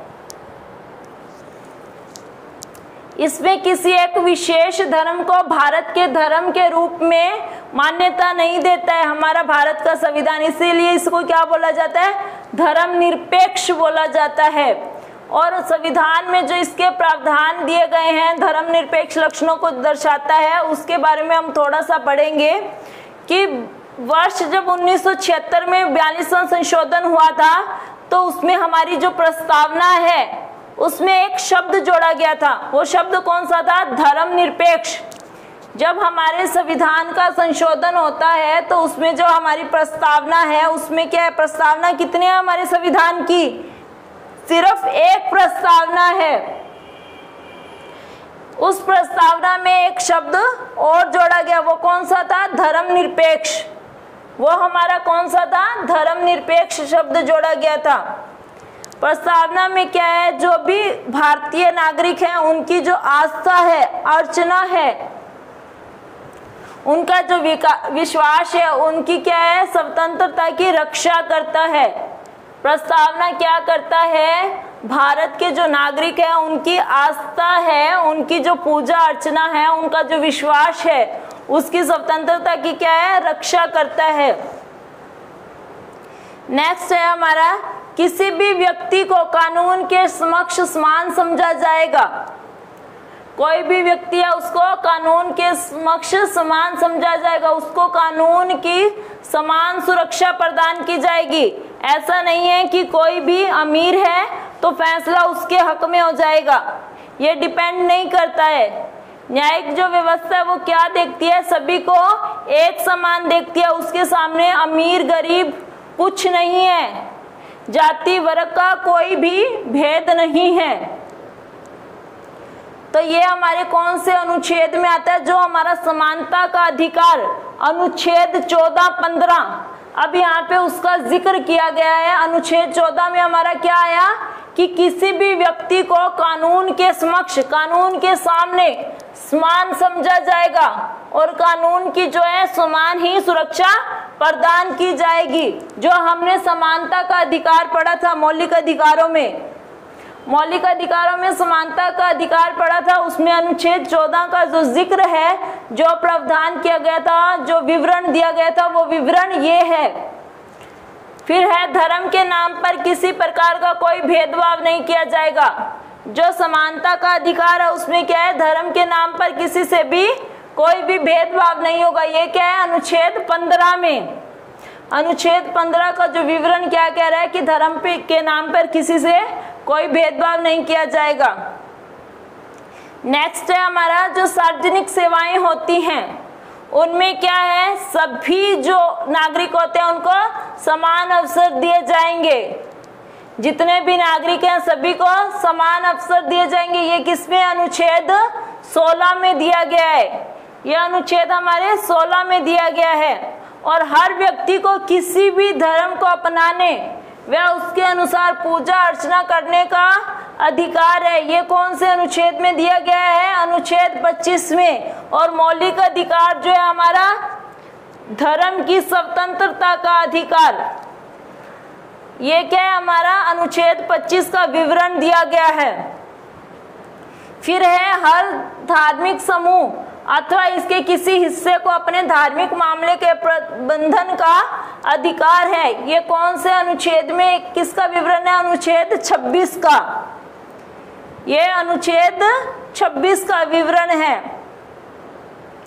फिर नेक्स्ट है हमारा, किसी भी व्यक्ति को किसी भी धर्म विशेष के प्रचार के लिए किसी प्रकार का टैक्स नहीं देना पड़ेगा।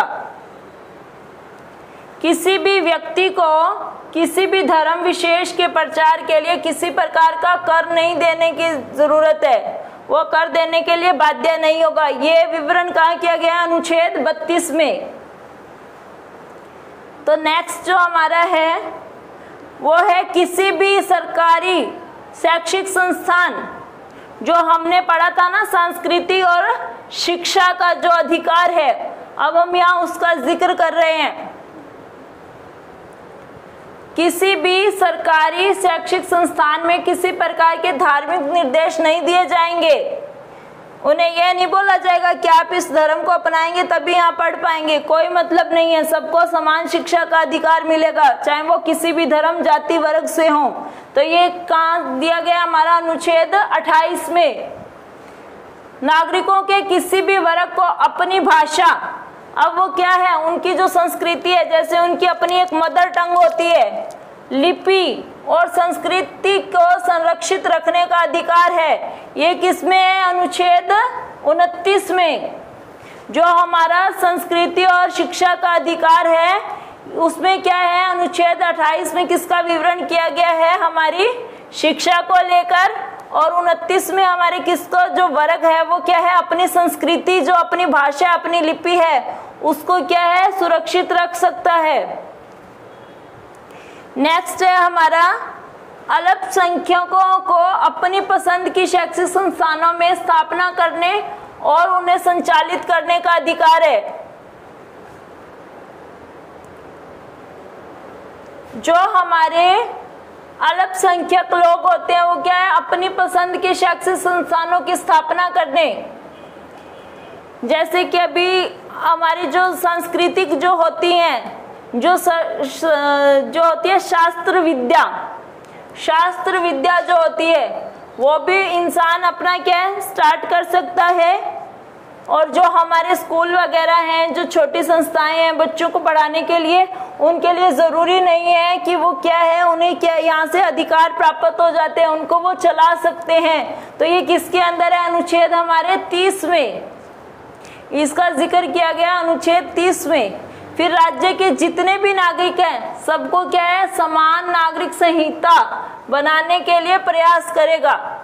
जितने भी नागरिक हैं सबको समान नागरिक संहिता बनाने के लिए प्रयास कर रहा है। कौन से अनुच्छेद में है ये, अनुच्छेद 44 में। राज्य के लिए सभी नागरिक क्या है, वो बराबर बन जाएं। वो ऐसी कोशिशें कर रही है कि सभी नागरिक हैं वो एक रूप से समान आ जाएं। इसके लिए क्या प्रावधान किया गया, जैसे मतदान का जो अधिकार था वो क्या था, एक हमारे जो राज्य के जो भी नागरिक होते हैं, जितने भी हमारे देश में नागरिक हैं, सभी को क्या है, समान नागरिक संहिता प्राप्त करवाता है। उसके लिए वो कोशिश कर रहा है। नेक्स्ट है सार्वभौम वयस्क मताधिकार। नेक्स्ट है हमारा सार्वभौम वयस्क मताधिकार, जिसमें क्या है, मतदान का अधिकार प्राप्त होता है। जैसे भारतीय संविधान द्वारा हमारे क्या है, राज्य विधानसभाओं और लोकसभाओं के जो चुनाव होते हैं वो किसके थ्रू से होते हैं, हमारे आधार स्वरूप किसके थ्रू से होते हैं, सार्वभौम वयस्क मताधिकार को अपना कर किए गए हैं। सार्वभौम वयस्क मताधिकार को अपनाया गया है किसके लिए? जो राज्य विधानसभा और लोकसभाओं के जो चुनाव होते हैं उनके लिए। इसमें क्या है कि यह व्यक्ति जिसकी उम्र कम से कम 18 वर्ष हो वो क्या है, अपना वोट दे सकता है, मतदान कर सकता है। उसके लिए कोई भी धर्म, जाति, लिंग या संरक्षण अथवा संपदा इत्यादि के आधार पर कोई भेदभाव नहीं है। अगर वो 18 का है, चाहे वो किसी जाति से हो, धर्म से हो, लिंग से हो, चाहे वो कैसा भी हो, उसको सब क्या है, चाहे वो कितना अमीर हो कितना गरीब हो, कोई भी व्यक्ति हो जिसकी उम्र 18 वर्ष है वो क्या कर सकता है, मतदान कर सकता है। तो इसका जो एक संशोधन किया गया था, जो 61वां संशोधन है, वो किसके लिए किया गया था? क्योंकि पहले क्या थी, हमारे मतदान की जो उम्र है वो 21 वर्ष थी। बट 1989 में 1989 में जब 61वां संशोधन अधिनियम हुआ तो उसमें क्या किया गया था, इस चीज को अपनाया गया था। किसको अपनाया गया था कि 1988 में जो मतदान करने की उम्र 21 वर्ष थी, 1988 में मतदान करने की उम्र जो 21 वर्ष थी उसको घटाकर कब किया गया था, 61वें संशोधन अधिनियम में 18 वर्ष कर दिया गया था। फिर क्या है, देश के विविध आकार, जनसंख्या और उच्च गरीबी, सामाजिक असमानता, अशिक्षित आदि को देखते हुए संविधान निर्माताओं ने क्या किया था, सार्वभौम वयस्क मताधिकार, इसको क्या है, संविधान में सम्मिलित कर दिया था। किस लिए?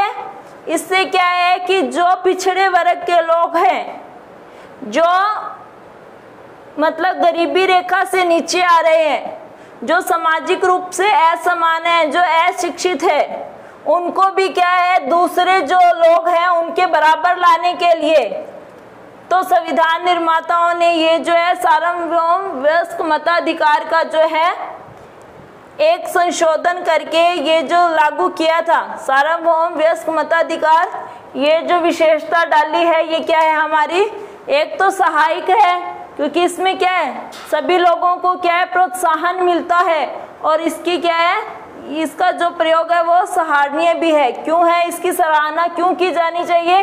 क्योंकि अब क्या है, लोगों को उसके जो है रंग से, रूप से, गरीबी से, सामाजिक असमानता से, अशिक्षित होने से क्या है, उसकी नजर से नहीं देखा जाएगा, इसलिए इसकी सराहना की जानी चाहिए। जो वयस्क मताधिकार है ये क्या है, एक लोकतंत्र का बड़ा अधिकार है। बड़ा आधार क्यों है?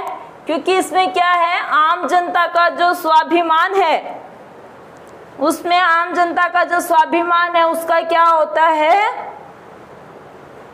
उसमें वृद्धि होती है।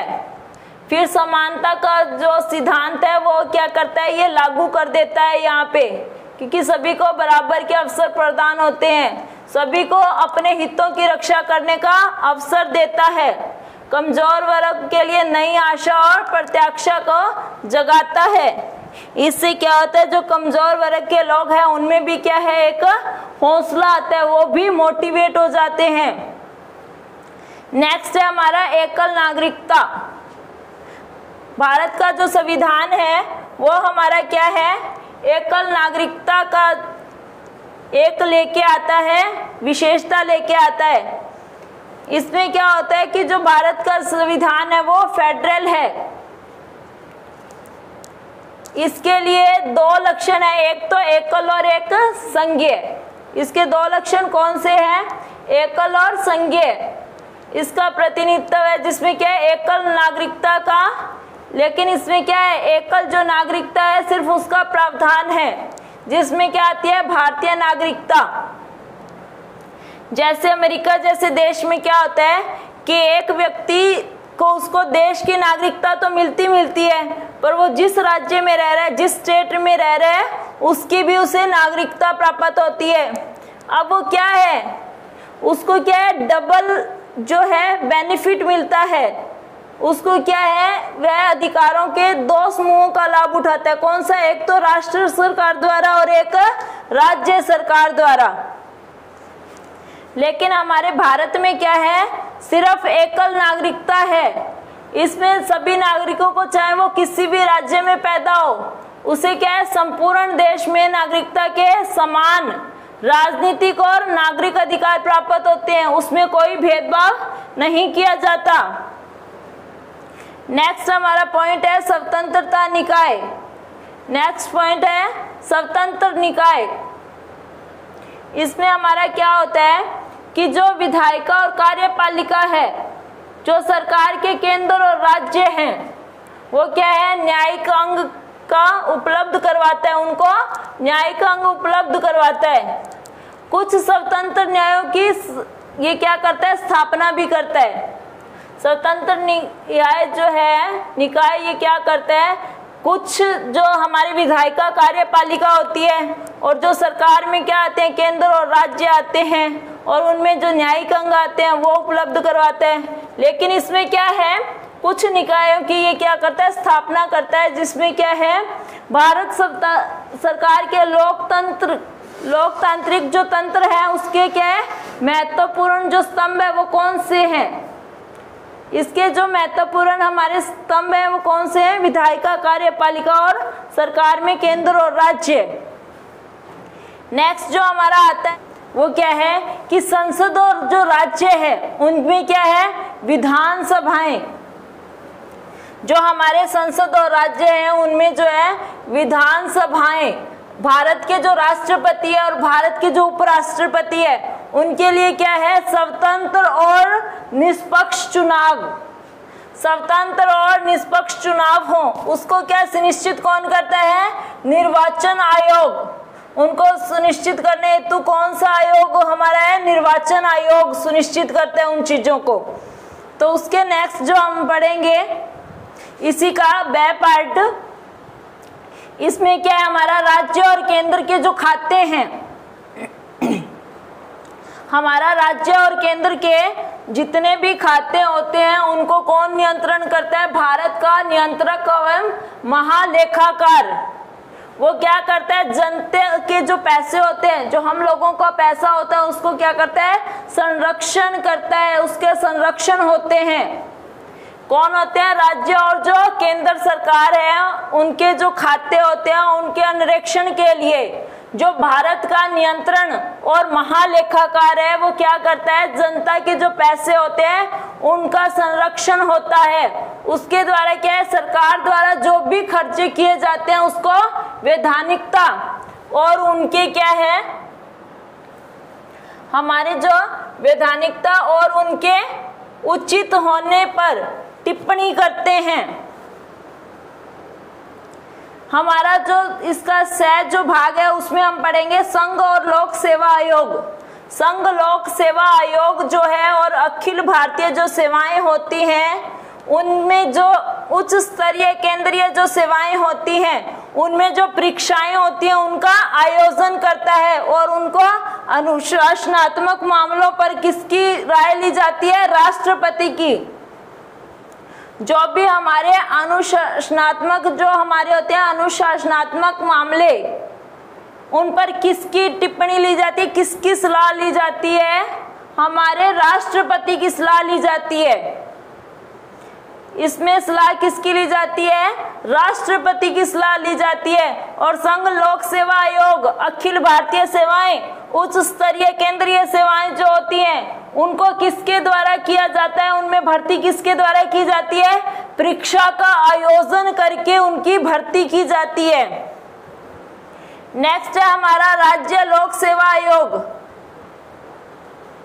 हमारे जैसे राज्य लोक सेवा आयोग जैसे RAS का एग्जाम हो गया, HSC का एग्जाम हो गया, ये सब हमारे क्या है, स्टेट के जो एग्जाम होते हैं। राज्य लोक सेवा आयोग क्या करता है, इसका काम है राज्य में राज्य सेवाओं के लिए भर्ती हेतु परीक्षा का आयोजन करना। और इनका क्या है, जो अनुशासनात्मक जो मामले होते हैं उसमें कौन सलाह देगा, राज्यपाल। उसमें हमारा कौन सलाह देगा, राज्यपाल।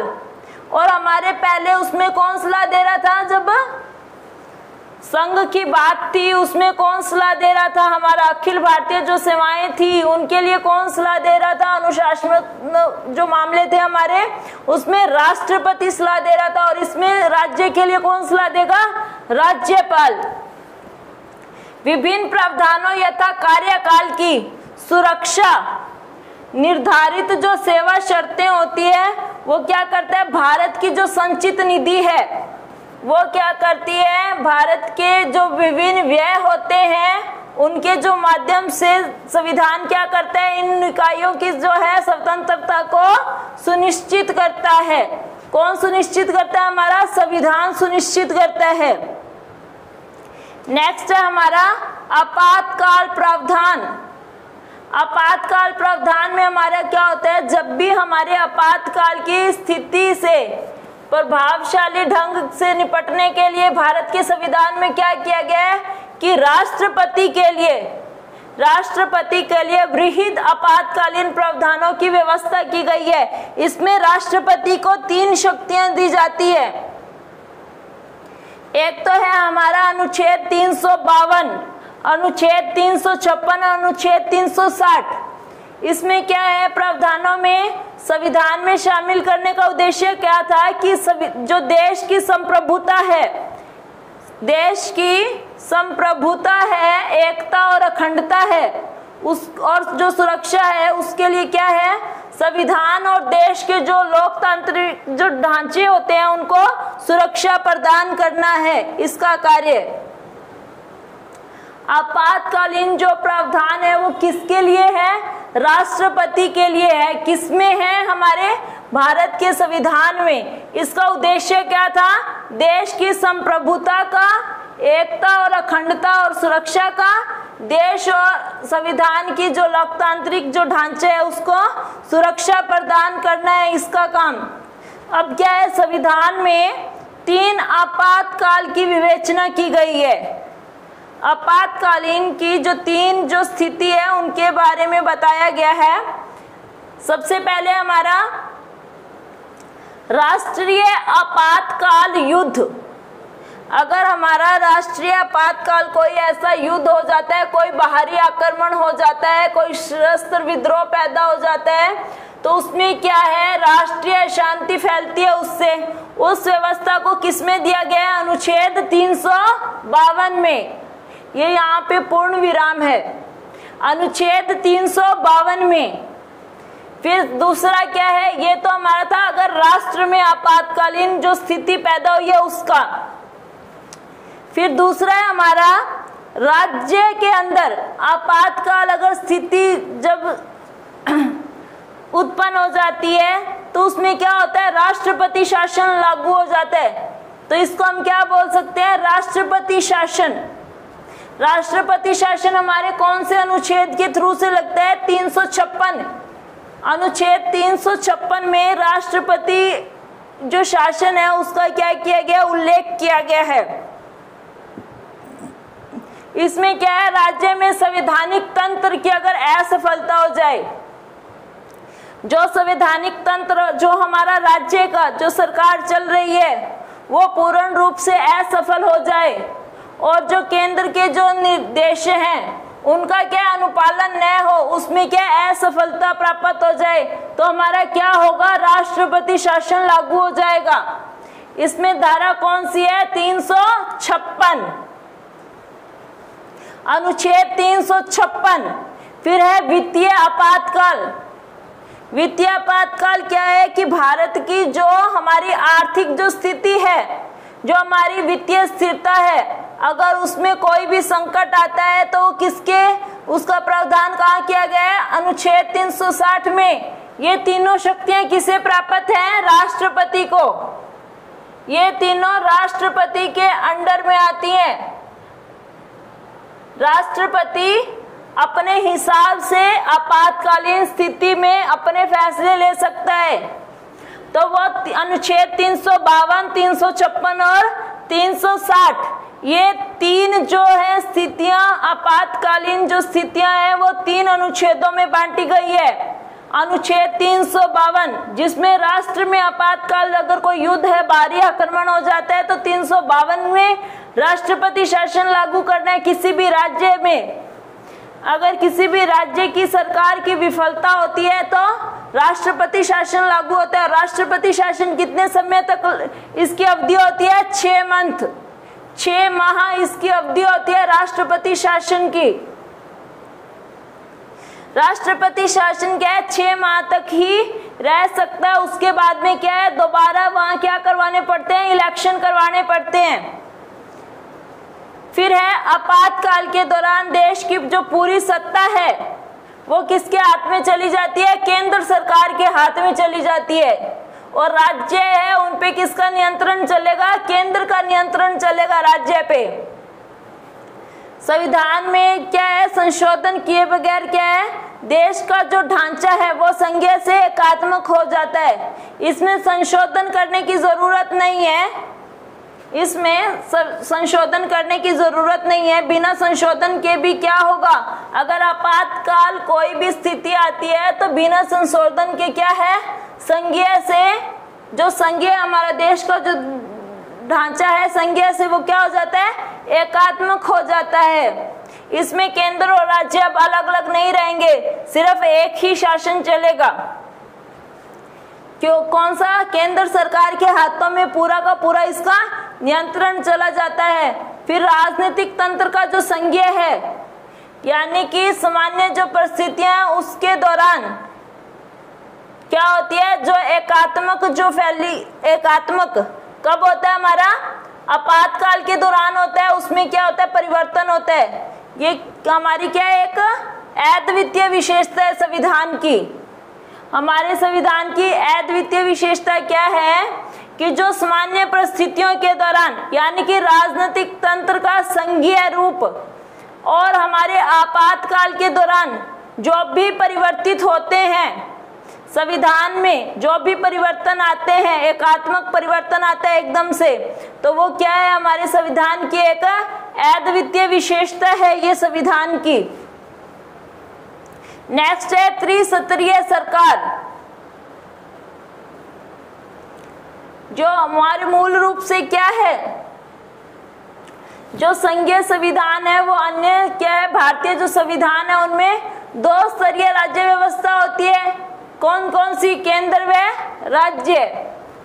अब क्या है कि इसमें एक तो पंचायती राज लागू हो जाएगा, एक हमारा क्या है? पंचायती राज लागू हो जाएगा त्रिस्तरीय जो सरकार है उसमें। और एक हमारा कौन सा हो जाएगा? जो शहरों के अंदर कार्यपालिका, शहरों के अंदर कार्यपालिका। संविधान मूल रूप से अन्य संघीय संविधानों की तरह भारतीय संविधान में 2 स्तरीय राज्य व्यवस्था है, केंद्र व राज्य। अब क्या है? संगठन के संबंध में, जब संगठन के संबंध में प्रावधान किया गया तो केंद्र एवं राज्यों की शक्तियों को क्या है? अंतर्विशिष्ट थी, अपने आप में पूर्ण हो गई थी।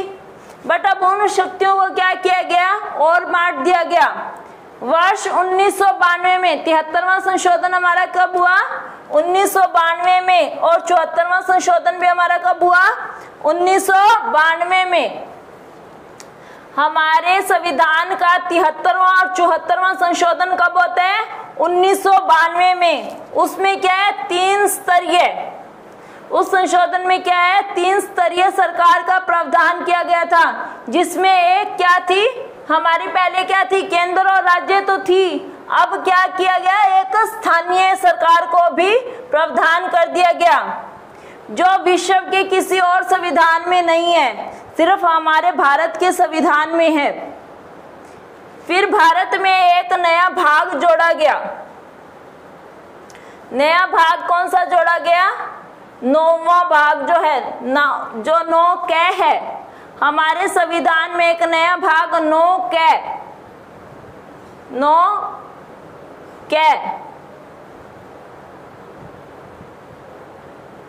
और एक अनुसूची, और इसमें एक अनुसूची कौन सी जोड़ी गई थी? 11वीं। वो कब जोड़ी गई थी? 1992 में। 11वीं अनुसूची 73वां और 74वां संशोधन कब होता है? 1992 में। 11वीं अनुसूची कब जोड़ी गई? 1992 में। एक भाग जोड़ा गया 9 के, वो कब भी जोड़ा गया था? 9वां जो भाग है वो कब जोड़ा गया था संविधान में? 1992 में। इसमें क्या है संशोधन जब हुआ, 73वां संशोधन हुआ, तो उसमें क्या है, पंचायतों को संवैधानिक मान्यता प्रदान कर दी गई थी। पंचायतों को संवैधानिक मान्यता प्राप्त हो गई थी। इसमें एक नया भाग जो 9 जोड़ा गया था, नया भाग जो 9 जोड़ा गया था, तो वो क्या है हमारा, किससे रिलेटेड है? पंचायती राज से। किससे रिलेटेड है? पंचायती राज से। और जो हमारा 74वां संशोधन हुआ था, 74वां संविधान संशोधन विधेयक जो हुआ था वो कब हुआ था? 1992 में। उसमें एक नया भाग कौन सा जोड़ा गया था? 9A। इसमें क्या जोड़ा था? एक नया भाग 9A। और 73वें में कौन सा जोड़ा गया था? भाग 9। और अब कौन सा जोड़ा गया 74वें में? 9A। इसमें एक नई अनुसूची, कौन सी अनुसूची जोड़ी गई थी? 12वीं अनुसूची। उसमें क्या है? नगर पालिकाओं यानी कि जो शहरी जो थे वहाँ की स्थानीय सरकारें, और जो हमारे गांवों की जो स्थानीय जो सरकार थी वो कौन सी है? हमारी पंचायती राज। उसको कब जोड़ा गया था? 1992 में। इसके लिए क्या है? संवैधानिक जो मान्यता इसको प्रदान की गई थी। अब नगर पालिकाओं को क्यों है संवैधानिक जो है मान्यता प्रदान की गई? किसके थ्रू की गई थी? 74वें संशोधन के थ्रू। कौन से भाग में इसका जिक्र है? 9A में। अब लास्ट है हमारा सहकारी समितियां। 17वीं जो हमारे संविधान की विशेषता है वो है हमारी सहकारी समितियां। इसमें क्या है, जो हमारा 97वां जो संविधान संशोधन है, अधिनियम है, वो कब हुआ था? 2011 में। 97वां संशोधन अधिनियम हमारा कब हुआ? सन 2011 में। इसमें क्या था कि जो भी सरकारी समितियां हैं उनको क्या है, संवैधानिक दर्जा दिया गया और उनका संरक्षण प्रदान कर दिया गया था। अब इसको क्या है, 3 भागों में इसको परिवर्तित किया गया। इसका परिवर्तन 3 भागों में किया गया है। इसने क्या है कि जो सरकारी समितियां थी उनको गठित करने का अधिकार, उसको क्या मौलिक अधिकार बना दिया गया था। इनको सहकारी समितियां गठित करने का जो अधिकार है इसको मौलिक अधिकार बना दिया गया था। ये किस में दिया गया? हमारा अनुच्छेद 19 में। अनुच्छेद 19 में इसका जिक्र किया गया है। फिर हमारा सेकंड है, एक नए जो राज्य है उसमें क्या है, एक नया राज्य का नीति निर्देशक जो तत्व है उसमें क्या है, सरकारी जो समितियां उनको प्रोत्साहन दिया जाता है। राज्य के नीति निर्देशक तत्व जो जोड़ा गया है उसमें सरकारी समितियों को क्या है, प्रोत्साहन देने के लिए कौन सा अनुच्छेद जोड़ा गया है? अनुच्छेद 43D। अनुच्छेद 43D जोड़ा गया है।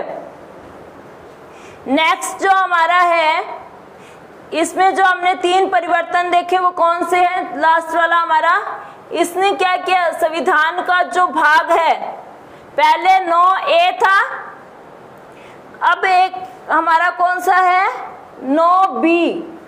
हमारा कौन सा है, पहले 9A जो जोड़ा गया, अब क्या है 9B जो जोड़ा गया है हमारा। उसमें क्या है, जो सरकारी समितियां यानी कि द कोऑपरेटिव सोसाइटी, इसके शीर्षक जो थे उसको अनुच्छेद 243ZH से लेके 243ZT तक इसमें रखा गया है। सहकारी समितियों का जो शीर्षक है, इसमें जो एक नया भाग जो जोड़ा गया है वो कौन सा जोड़ा गया है, 9B। जैसे 9K और 9ख है, सेम वही इसमें क्या है, सरकारी समितियों का जो शीर्षक है उसको जोड़ा गया है। इसको कौन से अनुच्छेद में रखा गया है, 243ZH से लेके 243ZT तक रखा गया है। अब इसमें 9 में जो बी है उसके अंतर्गत क्या आते हैं, ऐसे प्रावधान को सुनिश्चित किया गया जिसमें क्या है, देश भर की जो सहकारी समितियां हैं उनको लोकतांत्रिक, व्यावसायिक, स्वायत्त ढंग से और जो आर्थिक मजबूती के साथ क्या है कार्य करें, उनको क्या है थोड़ा मोटिवेट किया गया, उनको काम करने के लिए मोटिवेट किया गया कि जो सरकार, किन किन को मोटिवेट किया इन्होंने, जो सरकारी समितियां हैं उनका लोकतांत्रिक, व्यावसायिक और स्वायत्त ढंग से और आर्थिक मजबूती के साथ कार्य करने के लिए मोटिवेट किया, प्रोत्साहन किया, उनका हौसला बढ़ाया। संसद को अंतरराज्य सहकारी समितियों, संसद को अंतरराज्य सहकारी समितियों तथा राज्य विधायकों को अन्य जो सरकारी हमारी समितियों के लिए उपयुक्त कानून बनाने की शक्ति भी प्रदान करता है। कौन प्रदान करता है, हमारा जो नया भाग 9 का बी भाग है वो प्रदान करता है। तो यहीं पे हमारी क्या है, आज की जो क्लास है वो खत्म होती है। आज हमने जो क्लास में पढ़ा था हमारे संविधान की जो विशेषताएं, जिसमें हमारे कुछ एक अनुच्छेद हैं उनके बारे में हमने जाना, कुछ संशोधन जो हुए थे उनके बारे में भी जाना है। होपफुली आपको ये वीडियो बहुत अच्छी लगेगी। ऐसे ही वीडियो को देखते रहें, लाइक करते रहें, शेयर करते रहें, और अगर आपको कहीं पे भी कोई कमी लगे तो हमें कमेंट जरूर करें। Thank you.